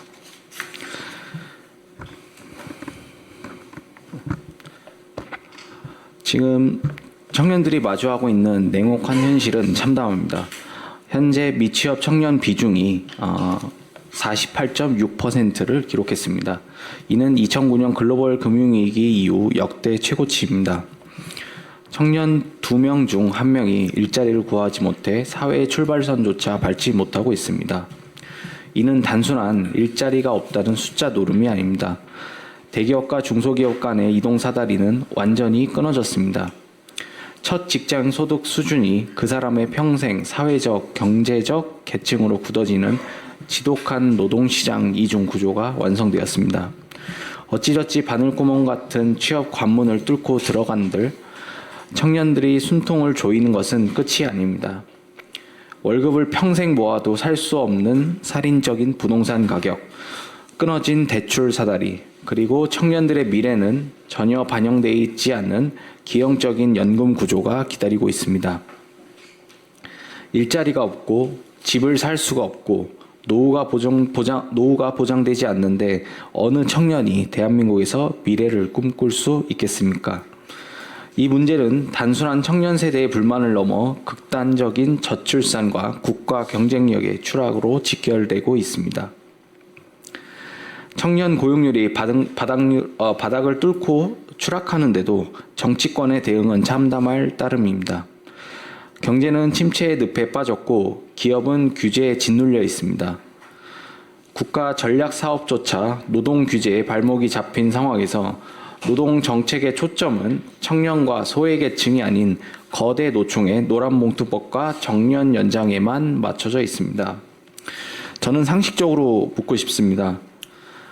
기업이 각종 규제로 고용조차 할 수 없는 그런 혹한기에 일률적인 법정 정년 연장까지 늘리면 도대체 청년들은 언제 어떻게 취업한다는 말입니까? 나가는 사람이 없는데 어떻게 새로운 사람을 뽑습니까?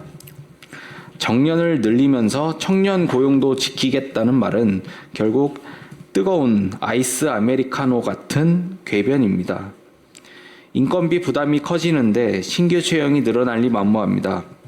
게다가 지금의 정년 연장 논의는 법정 정년 연장이 보장되는 상위 10%의 대기업과 공공부문만을 위한 반쪽짜리 정책입니다. 2, 3차 노동시장에서 속한 나머지 90%의 노동자들에게는 소득 크레바스를 채우는데 전혀 도움이 되지 않습니다. 오히려 1차 노동시장과 2, 3차 노동시장의 틈을 회복 불가능한 수준으로 벌려놓을 뿐입니다. 정치인들은 입버릇처럼 노동시장 이중구조 개선을 외칩니다. 그래놓고 지금 정년 연장을 강행하겠다는 것은 명백한 자기 모순입니다. 특정 계층의 기득권만 지키는 지금의 정년 연장 논의는 청년들의 신규 채용문을 아예 용접해버리는 행위입니다. 올바른 국가 정책이라면 기업이 스스로 움직일 수 있도록 유도해야지 낡은 법으로 시장을 강제해서는 안 된다고 생각합니다. 정치적 이념에 매몰되어 현장의 진짜 목소리를 철저히 외면한 사례는 또 있습니다. 바로 현 정부 여당이 추진했던 노란봉투법입니다.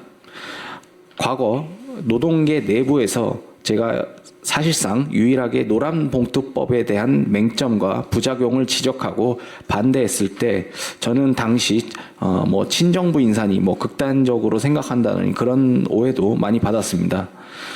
당시 온갖 비난에도 저는 수없이 경고했습니다. 이 법이 통과되면 산업 현장의 혼란은 걷잡을 수 없을 것이라고 말했습니다.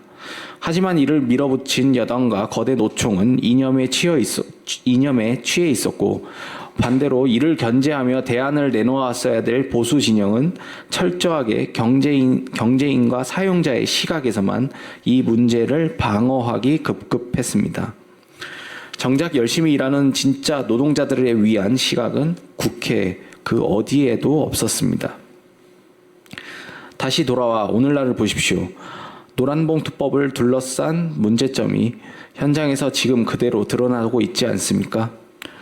이 노란봉투법이 진짜 하청업체에 소외된 약자를 위한 법이었습니까?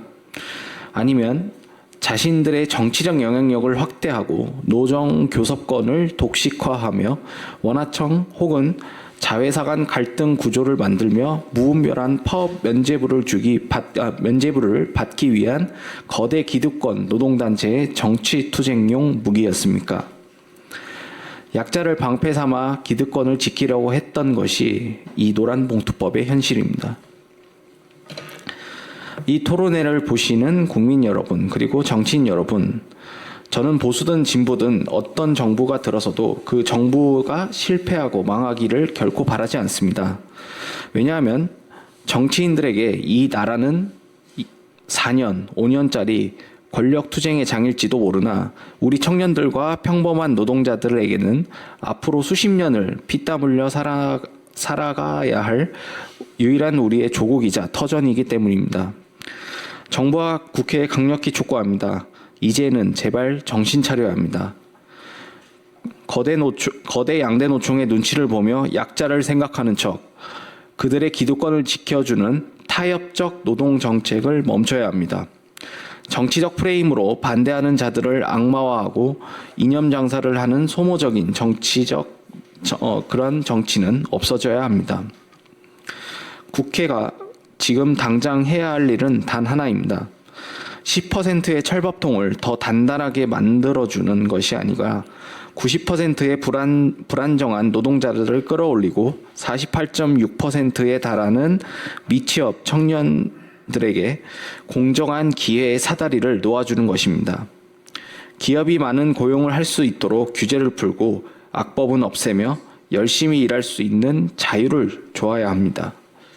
노동단체는 노동자들이 일할 기회를 주되 안전하고 좋은 환경에서 일할 수 있도록 해야 합니다. 또한 국가에서 준비하는 국가 전략 사업에는 연장근로단위 확대를 유연하여 경쟁력에 힘을 실어야 합니다. 제가 단순 청년이라 이런 주장을 하는 것이 아닙니다. 대한민국의 부흥과 발전은 청년이 살아야 가능하다는 것을 저는 역사로 배웠습니다. 잃어버린 청년들의 사다리를 다시 잇는 진짜 개혁에 국회의 모든 역량을 쏟아부어 주시기를 촉구합니다. 경청해 주셔서 감사합니다. 네, 여기 굉장히 고민을 많이 하시고 고뇌찬 말씀을 해주셨습니다.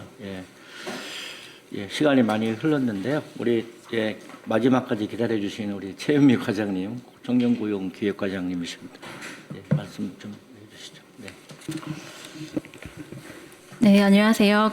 저는 청년 고용정책 추진 현황하고 향후 방향 중심으로 말씀을 드리겠습니다.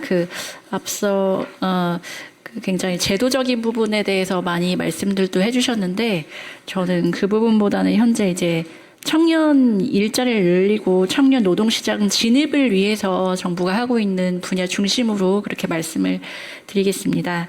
그래서 청년 고용 상황과 원인은 앞서 너무 잘 말씀을 다들 해주셔서 특히 중요한 거는 저희가 이게 경기 요인도 있는데 굉장히 구조적 요인에 있기 때문에 청년 개인의 노력만으로는 이게 해결하기가 굉장히 어려운 거고 청년 개인의 탓으로 하기도 어렵기 때문에 기업이라든가 그 사회가 함께 이 구조 요인을 좀 해결하기 위해서 노력해야 된다는 그런 생각을 저희도 갖고 있습니다. 그래서 청년 고용정책 추진 현황인데 올해 4월에 청년 뉴딜 추진 방안을 저희가 발표를 했습니다. 요거는 요 시기에는 굉장히 이제 구직 청년도 있었는데 준비 중 청년이라고 해서 이제 자신감이나 구직 의욕이 좀 하락된 청년들이 급증하고 있다는 그런 문제 인식 하에서 추진 방안을 관계부처가 함께 무엇을 할 수 있을 것인가 이제 고민해서 방안을 발표를 했고요. 그래서 이 4월에 이렇게 추진 방안을 발표하고 이제 추진하고 있는데 특히 청년들이 좀 자신에게 적합한 프로그램을 선택할 수 있게 3가지 좀 트랙을 제시를 했습니다. 맨 처음에는 이제 특히 청년들은 이제 실무 경험을 쌓기를 굉장히 많이 원하기 때문에 저희가 직업훈련 프로그램으로서 기존에도 K 디지털 트레이닝이라고 있습니다. 그래서 삼성이라든가 LG라든가 KT라든가 이런 기업에서 직접 설계하는 그 설계에서 운영하는 K 디지털 트레이닝 사업을 운영을 하고 있었는데 이거를 확대하는 한편 또 새롭게 신설한 걸로 이제 K-뉴딜 아카데미라고 신규 사업을 신설을 해서 추진을 하고 있습니다. 그래서 이것도 이제 대기업이 참여하기는 하는데 기존 것과는 좀 다른 게 뭐냐면 기존에는 굉장히 직업훈련에 초점을 맞췄다면은 이 K-뉴딜 아카데미는 좀 준비 중 청년에 초점을 맞춰서 멘토링이랄까 이런 분야까지 조금 확대를 했습니다. 그리고 KDT가 K 디지털 트레이닝이 어떻게 보면 AI나 이제 기술 분야의 훈련 특화라면은 이 K-뉴딜 아카데미는 굉장히 금융이나 문화까지 아우르는 좀 청년이 선호하는 기업들 이 참여해서 현재 운영을 하고 있는 그런 상황입니다. 그리고 두 번째는 저희가 이제 실제 기업에서 일경험 기회를 제공하는 게 중요하다고 생각을 하고 있기 때문에 다음 페이지 보시는 것처럼 기업 현장에서의 인턴이라든가 프로젝트를 통해서 청년 일경험 지원을 하고 있는데요. 기존에 했는데 이 뉴딜 방안에서 저희가 이제 새롭게 한 거는 민간 기업뿐만 아니라 정부가 직접 그 운영비를 지원하는 어찌 보면 이제 공공 영역에서 일경험 프로그램을 신설을 했습니다. 그래서 문화부라든가 아니면 중기부, 복지부, 그리고 저희 이제 노동부도 함께 저희가 뭐 사회적 기업이라든가 사회연대경제랄까 뭐 국민취업지원제도를 실제 운영하는 민간 위탁기관이랄지 이런 기관에서 청년들이 일경험을 쌓을 수 있는 그런 프로그램들을 신설을 했고 한 2만 명 정도 정부 전체적으로는 그렇게 해서 그 일경험 쌓을 수 있는 기회를 넓혔고요. 세 번째로는 이제 특히 이제 6개월 이상 미취업한 이런 구직 단념에 좀 가까운 청년들에 의해서도 이제 자신감 회복이나 또 쉬었음 전환 방지를 위해서 도전이나 성장 프로그램을 저희가 지원 규모를 확대한 측면이 있습니다. 또 청년들이 이제 사실 이제 구직 활동을 하다 보면은 굉장히 이제 생활비 지원이랄지 이런 부분들이 굉장히 절실합니다. 사실 개인이 뭐 아르바이트를 하던 아니면 부모님한테 이제 손을 빌리던 그런 부분들이 또 취업할 때 있어서 굉장히 애로사항이 되고 있는데 그런 부분을 저희가 이제 국민 취업 지원 제도라고 해서 매월 지금 올해는 60만 원까지 6개월간 청년을 지원을 하고 있는데요. 여기 이제 이 국민 취업 지원 제도를 이용할 수 있는 청년들의 진입 장벽을 좀 낮춰서 취업 경험이나 취창업 경험이 전혀 없는 청년한테도 지원 범위를 대상을 좀 확대를 했습니다. 또 마지막으로는 이제 청년 일자리 도약 장려금이 있습니다. 요건 이제 기업에 대해서 지원하는 부분도 있고 청년에 대해서 지원하는 부분도 있는데요. 기업에 대해서는 지금 비수도권의 중견기업까지 청년을 채용했을 때 지원하는 금액이 있고 또 청년에 대해서는 재직했을 때 2년간 최대 이제 720만 원까지 또 지원하는 이런 사업들을 펼치고 있어서 올해 이제 4월에 대책 발표하고 조금 더 기존보다 사업도 신설하고 또 지원 범위도 좀 확대해서 그렇게 추진을 해 나가고 있는 그런 상황입니다. 47페이지 향후 방향 보시면 사실 당사자인 청년들은 저희 이제 정책 발표에도 불구하고 굉장히 체감이 어렵다는 얘기를 많이 합니다. 그래서 저희도 이제 내년도 또 예산 사업도 구상을 하고 있는데 청년들이 이제 멘토링이나 현직자 멘토링이나 이런 부분들이 자기가 이제 어떤 기업을 선택할지 어떤 진로를 선택할지 굉장히 필요하다고 해서 그 부분에 대해서 신설하려고 생각을 하고 있고요. 그리고 또 청년들 이야기를 들어보면은 취업뿐 아니라 소득이란가 생활이나 정주 등 이제 청년 삶 문제까지 같이 고민해야 되는 부분이 분명히 있기 때문에 저희가 관계 부처랑 같이 이런 걸 아우르는 대책을 내놓으려고 또 하고 있습니다. 그리고 저희가 이제 취업 지원뿐만 아니라 결국은 이제 신산업 육성이나 어찌 보면 경제 일자리 창출이 굉장히 중요하기 때문에 타 이제 경제 부처들하고 이제 민간 부분에서 청년 일자리 창출을 위해서 신산업 부문 육성하고 있고 또 일자리 도약 장려금도 조금 더 지원을 확대를 해서 민간에서 저희가 이제 청년들이 갈 수 있는 채용 규모 자체를 좀 확대하려고 또 그렇게 하고 있습니다. 네, 청년 일자리 문제는 이제 정부는 노력하지만은 항상 이제 노동계와 기업이 함께 해야 된다고 생각을 하고 있기 때문에 예, 같이 그렇게 또 함께 하려고 할 생각입니다. 네, 이상입니다. 네. 노동부의 정책 소개 위주로 말씀을 잘 들었습니다. 우리가 3시 40분에 끝나는 걸로 일정이 되어 있습니까? 네, 시간이 그러면은 예, 한 13분 정도 남았고요. 예, 맨 마지막에 김대열 교수님 한번 좀 이렇게 의견을 또 한번 주시면 좋을 것 같고, 일단은 오늘 발제하신 내용하고 토론 내용을 좀 보면 핵심 쟁점이 한 3가지 정도로 제가 좀 분류를 좀 할 수 있겠다 생각을 하고 있어요. 첫 번째가 이게 규제와 제도에 관련된 문제인데, 정년 연장과 청년 신규 채용의 충돌. 김대일 교수님 표현에 의하면 이제 내부자와 외부자 뭐 이런 표현이 되겠죠. 예. 그래서 지금 이제 김대일 교수님하고 올바른 노조의 송시영 위원장님께서 예, 대기업 공공부문 중심의 법정 정년 연장이 예, 청년 일자리의 위협 요인이다 이렇게 말씀해 주신 것 같습니다. 예. 아마 이러한 문제는 결국은 국회에서 이제 의원님께서 또 노동위원회에 또 계시고 한데 아마 국회에서 이 부분에 대해서는 조금 더 심도 있게 검토해 주시는데 아주 위험한 정년 연장을 법적으로 제도화하는 문제에 대해서는 아주 신중에 신중을 기하시고 김대일 교수님 발제한 것 같은 그런 흐름으로 가야 되는 게 맞지 않을까 그런 생각을 하고 있습니다. 고용노동부에서는 어떤 생각을 혹시 여기에 대해서 의견이 있으신가요? 정년 연장권에서 뭐 총. 네.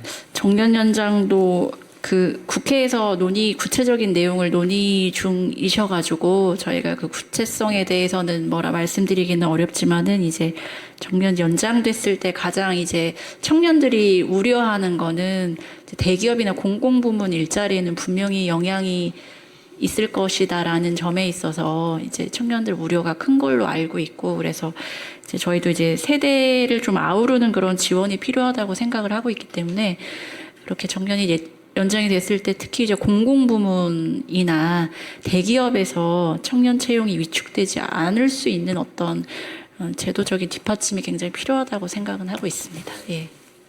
아주 깊이 있게 잘 고민을 좀 많이 해주시면 좋겠습니다. 두 번째 이제 쟁점이 뭐였냐면 발제하신 내용과 또 우리 경총의 최문석 팀장님께서 중견 환경진 연구위원님께서도 말씀하신 내용 일맥상통하는데 노동시장의 이중구조, 그리고 대중소기업 인근 복지 초격차 뭐 이런 것들. 예, 그래서 혹시 경총의 최문석 팀장님 의견을 좀 여쭙고 싶은데요. 단순히 정부 지원금, 예컨대 이제 청년 일자리 도약 장려금 등에 의존하는 방식은 제가 볼 때 한계가 분명히 이제 있다고 봅니다. 그리고 대기업의 하청 단가 제값주기, 삼성과 하이닉스의 성과급 많이 받아가는데 그 부분을 어떻게 하청 단가 제값주기에 반영하는 거라든가 결국은 원하청 상생협력 기금 확대로도 볼 수가 있는데요. 예. 이게 좀 더 구체적으로 자발적이고 구체적으로 대기업이 또는 공공부문에서 제시할 수 있는 방안이 혹시 언뜻 떠오르는 게 있으실까요? 아니요. 지금 떠오르는 방안은 없는데요. 근데 사실은 원하청 관계에 대해서 우리나라가 사실은 그 제도적으로 많이 규제를 하고 있고 납품단가 연동제라는 이제 다른 나라에서 찾기 어려운 그런 제도들도 마련을 하고 있고 한데 그런 이제 인위적인 제도가 가진 어떤 한계가 좀 있지 않나라는 생각을 하고 있고요. 어떻게 보면 이제 근본적인 어떤 기업의 생산성을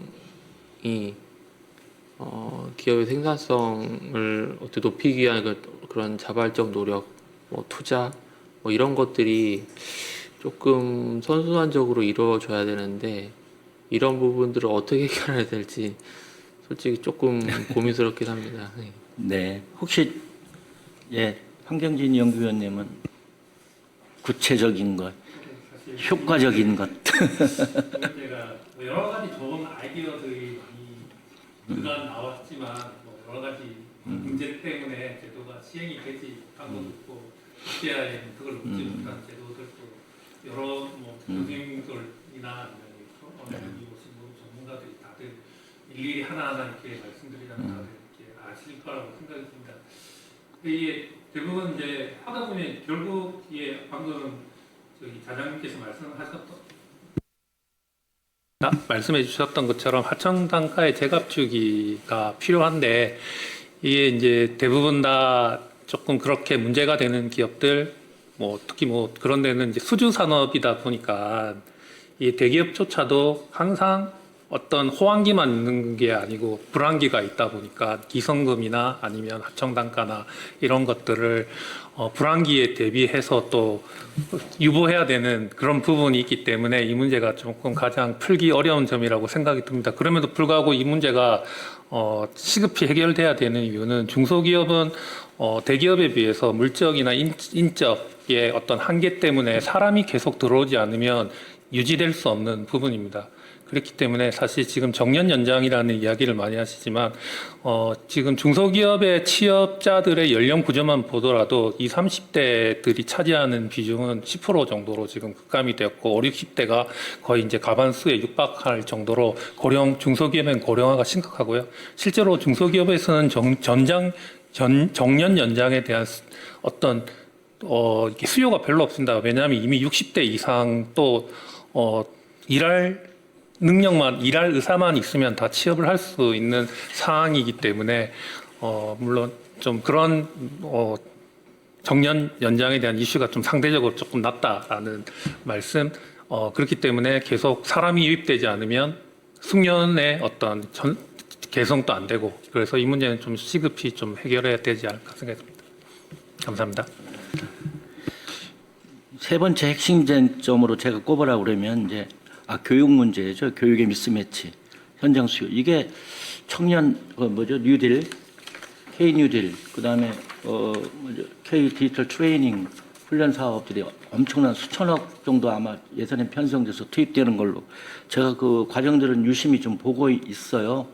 근데 AI 시대 첨단으로만 교육을 일 경험을 짧은 기간에 해서 과연 들인 예산만큼 수천억 들인 것만큼 효과가 있을까라고 하는 부분에 대해서는 고용부에서도 심각하게 노동부 고민을 좀 해주셔야 될 거라고 저는 이제 보고 있어요. 그런데 얼마 전에 젠슨 황이 언론에 인터뷰한 게 있었죠. AI 데이터 센터를 짓는데 앞으로는 데이터 센터에 들어가는 배관공 또는 전기공, 숙련공을 얘기하는 거죠. 디지털로 무장이 된 숙련공. 저는 그걸 이제 네오블루 칼라라고 저는 부르고 있는데 그 블루 칼라 연봉이 수억 원이 될 것이다라고 젠슨왕이 얘기했는데 저는 적극적으로 동의를 하거든요. 그렇다 그러면 우리 청년 일자리를 위한 여러 가지 교육 훈련에 있어서 영역을 첨단 분야만 이렇게 하는 거는 저는 지금 시대에는 효과성이라든가 뭐 이런 측면에서 좀 다시 생각을 물론 열심히 하고 계시고 필요는 합니다. 그게 아니다라는 말씀은 전혀 아니니까요. 다만 그런 새롭게 도입되거나 돌출되거나 확대되어 가고 있는 네오블루 칼라 영역들을 적극적으로 발굴하고 확산하고 공급하고 그래서 마이스터 고등학교 아까 우리 교수님 마이스터 고등학교의 활성화를 적극적으로 저는 동의하거든요. 예, 굉장히 좋은 교육 훈련 모델인데요. 그런 부분에 대해서도 교육부와 사실은 고용부가 적극 협력을 해서 좀 가셔야 될 것 같습니다. 그런데 한 가지 질문 드리고 싶은 게 이제 기업의 경력직 선호 관행을 돌파하려고 그러면 인증형 실무 역량 체계라는 게 저는 필요할 거라고 보고 있거든요. 인증형 실무 역량 체계를 도입을 해서 어떻게 법적인 뒷받침을 할 건가 부분에 대한 고민이 필요할 것 같다는 그런 생각이 듭니다. 혹시 그쪽에 고민 좀 하고 계신지 모르겠어요, 과장님.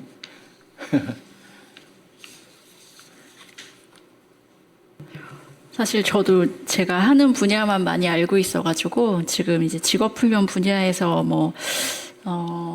이런 부분까지 어떻게 지금 진전되고 있는지 구체적으로는 알 수는 없지만 근데 이제 말씀하신 것처럼 신블루 칼라가 굉장히 저희도 부상하고 있다고 생각을 하고 있어서 내부적으로는 그런 고민은 하고 있습니다. 그래서 말씀하신 대로 이제 그런 분야의 교육도 중요하고 어떻게 하면 좀 청년들이 그 분야에 대해서 인식도 조금 나아질 수 있게 할 수 있는가 그것도 고민을 하고 있는 부분이고 특히 이제 교육에 대해서도 이제 교육부하고 노동부하고 계속 같이 특히 이제 직업계고에 대해서는 네트워크해서 하고 있는 부분이긴 합니다. 예.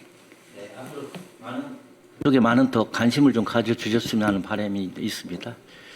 예, 그 마지막으로 김대일 교수님께서 한 1, 2분 정리해 주시고 제가 정리한 것도 한 1분만 말씀드리고 마치도록 할까요? 다른 분들 말씀하실 분 있으신가요 혹시? 네, 시간이 너무 제한적이고 짧아서 기회를 못 드려 죄송합니다. 예, 교수님 간단히 해주시죠. 저 좀 죄송한 말씀 드리겠습니다. 고민하지 마세요. 제가 하나 사례를 말씀드릴게요. 알파고한테 이세돌이 졌을 때 그때 교육부 국장님이 나오셔서 앞으로 우리는 컴퓨터 공학을 확대하겠다 그랬습니다. 대학교에서. 지금 컴퓨터 공학 다 망했습니다. 다 수학입니다, 원래. AI의 베이스는 수학이에요. 근데 알파고한테 이세돌이 졌을 때 서울대 입시에서 자연과학 계열에서 수학과의 이 커트라인이 가장 높았습니다. 시장은 압니다. 교육부가 모르지.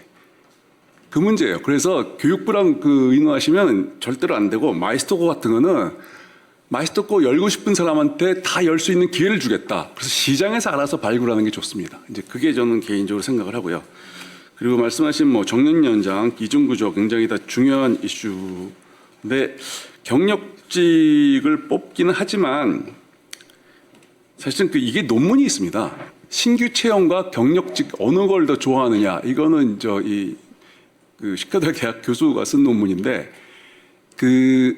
경력직을 선호하는 이유는 신규 채용이 위험하기 때문이에요. 이 친구가 뽑아놨는데 일을 잘할지 못할지 모르겠어요. 근데 그냥 해고해버렸으면 상관이 없는데 해고를 못하거든요. 그러니까 확인되기 전까지 안 뽑겠다라는 겁니다. 그래서 경력직을 선호하는 거기 때문에 실제로 규제가 좀 없어지면은 신규 채용 경력직의 어떤 밸런스도 맞춰질 거라고 생각을 하고요. 그래서 그런 측면에서 제가 아까는 얘기를 안 했습니다만 사실은 부동산도 청년층한테 굉장히 중요한 이슈입니다. 아까 집을 사야 된다고 하셨는데 못 사거든요. 오늘 하이닉스의 임금 담합이 부결됐습니다. 투표에서. 부결될 가장 중요한 이유는 주택 대출이 빠져 있어서 그래요. 정부가 대출을 막으니까 근로자들이 회사에 대출을 요구하고 회사에서 그건 못 해주겠다니까 부결시켰거든요. 그러니까 이게 정부가 도대체 주택 정책을 한다면 무주택자가 주택을 쉽게 얻을 수 있는, 살 수 있는 정책을 해야지, 그걸 점점점 못하게 하는 정책을 하는 이유는 뭔지 잘 모르겠는데, 하여간 그래서 정부는 제가 보기에는 가장 좋은 정책, 지금 당장 할 수 있는 거는 세율만 낮춰도 많이 바꿔줄 겁니다. 기업한테 가는 법인세만 낮추고 근로자들한테 근로소득세만 낮춰줘도 경제는 훨씬 더 활동적으로 가고, 그리고 채용도 많이 될 수 있을 거라 생각합니다. 아주 굉장히 공감되는, 저도 항상 고민했던 오늘 논의된 내용을 바탕으로 해서 제가 좌장으로서 지금까지 토론하고 이렇게 발제하고 했던 내용을 좀 정리를 해서 김희상 의원님께서 주관하셨으니까 김희상 의원님께 3가지 핵심 정책 대안을 좀 건의를 드릴 생각이고요. 요 제가 프린트해온 정리해온 게 있는데 갖다 드리고 가겠습니다. 그런데 첫 번째가 이제 세대 상생형 고용 개혁 법안을 좀 추진해 주셨으면 좋겠다는 거죠. 그래서 청년 채용을 용접해 버리는 일률적인 정년 연장이 아닌 직무급제 전환과 퇴직 후 재고용 모델을 어떻게 제도화함으로써 청년 신규 채용 여력을 확보할 것인가 하는 것들에 대해서 좀 제도화해 주셨으면 감사드리고, 두 번째는 노동시장 이중구조에 관련된 상생, 대중소 상생 기반입니다. 요거는. 그래서 대기업 중소기업 간 초임 임금 격차 완화를 어떻게 할 건가, 원하청 상생협력 촉진 조항을 신설한다든지, 예컨대 중소기업 청년 재직자의 자산 형성, 복지, 근무 환경 개선을 패키지로 지원하는 입법들에 대한 고민이 좀 필요하실 것 같고요. 세 번째는 이제 플렉시큐리티에 관련된 건데, 안전 유연성에 관련된 거죠. 기업의 규제를 재설계하는 건데요. 과도한 고용 경직성을 완화할 필요가 있습니다. 이건 굉장히 큰 걸림돌입니다. 이게 신규 청년을 아까 못 뽑는 이유가 바로 그것 때문에 그런 거거든요. 그래서 노동시장 밖의 구직 청년, 중소기업 근로자, 이런 외부자들을 위한 사후적 고용 안전망, 실질적 일경험 체계를 대폭 강화해 나가는 게 필요하겠습니다. 이런 말이 있습니다. 제도를 잘 설계하면 인간의 이기심은 통제할 수 있다라고 표현을 합니다. 매력적인 용어죠. 그런데요, 실질적으로 인간은 이기적입니다. 경쟁하고 질투하고 권력을 탐하고 실수하고 집단을 만들고 때로는 비합리적으로 행동을 할 수밖에 없습니다. 정치 제도가 해야 될 일은 바로 이 불완전한 인간을 전제로 설계를 해야 됩니다. 저는 오히려 자유민주주의의 위대한 장점이 인간을 선하게 만드는, 정의롭게 만드는 데 있지 않고요. 인간이 불완전하다는 사실을 제도적으로 인정하면서 그 현실의 바탕을 두고 정책 설계, 제도를 마련해야 된다라고 저는 생각을 하고 있습니다. 너무 이상적인 것만 추구하는 이념에 치우친 여러 가지 포퓰리즘 뭐 이런 정책들 너무 많이 나오는데요. 그 인간의 본성과 여기적 이기적인 것들을 고려하지 않은 사상 누각 같은 정책들이 너무 많이 나오고 있습니다. 그래서 그런 현실을 좀 잘 고려해 줘서 우리 김희성 의원님께서는 충분히 하실 역량이 계실 것 같은데 좀 잘 해주셨으면 하고 부탁드리겠습니다. 오늘 시간을 한 3분 오버했는데요. 이 자리에 참석해 주신 우리 보좌관 여러분들하고 관계자 여러분들 진심으로 감사드리고 사회 보시느라고 수고 많으셨고요. 또 바쁘신 가운데 김대일 교수님 훌륭한 발제 잘 들었고 감사드리고요. 또 우리 토론에 와신 최문석 팀장님, 또 송시영 위원장님, 그리고 황경진 연구위원님, 그리고 최은미 과장님, 귀중한 토론 발제 감사드립니다. 늘 건강하시고요. 대한민국 발전을 위해서 같이 노력을 해나갔으면 좋겠습니다. 오늘 귀중한 시간이었습니다. 저도 많이 배웠습니다. 감사합니다.